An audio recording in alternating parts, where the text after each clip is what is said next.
கண்ணம்மா காதல் என்னும் கவிதை சொல்லடி. நடிகை வினோதினி தன்னுடைய சினிமா வாழ்க்கை குறித்து பேட்டி ஒன்றில் பேசியிருக்கிறார். நடிகை வினோதினி பாலு மகேந்திரா டைரக்டர் செய்த வண்ண வண்ண பூக்கள் திரைப்படத்தில் பிரசாந்த் ஜோடியாக நடித்திருப்பார். அந்த படத்தில் இடம்பெற்ற கண்ணம்மா காதல் என்னும் கவிதை சொல்லடி என்ற பாடல் இவருக்கு பெரிய அளவில் பெயர் வாங்கி கொடுத்தது.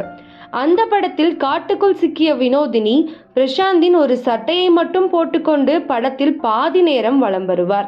இது அந்த நேரத்தில் அதிகமாக விமர்சிக்கப்பட்டது. அது குறித்து தற்போது அவர் அந்த பேட்டியில் பேசியிருக்கிறார். அதில் வண்ண வண்ண பூக்கள் படத்தில் நடித்தது எனக்கு மிகவும் நல்ல அனுபவம். அந்த படத்தை பாலு மகேந்திரா தான் டைரக்ட் செய்திருந்தார். அது மட்டுமல்லாமல் அந்த படத்தை ஒளிப்பதிவு செய்ததும் பாலு மகேந்திரா தான். அந்த படத்திற்கு தேசிய விருது கிடைத்தது. உண்மையில் அந்த படம் எனக்கு கிடைத்ததற்கு நான் அதிர்ஷ்டசாலியாக உணர்கிறேன்.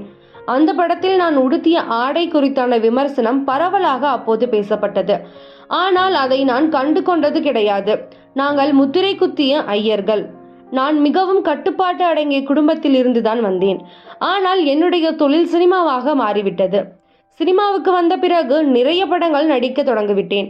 அதற்கு பிறகு என்னுடைய ஜாதியிலேயே ஒருவரை கல்யாணம் செய்து கொண்டேன் என்று வினோதினி பேசியிருக்கிறார்.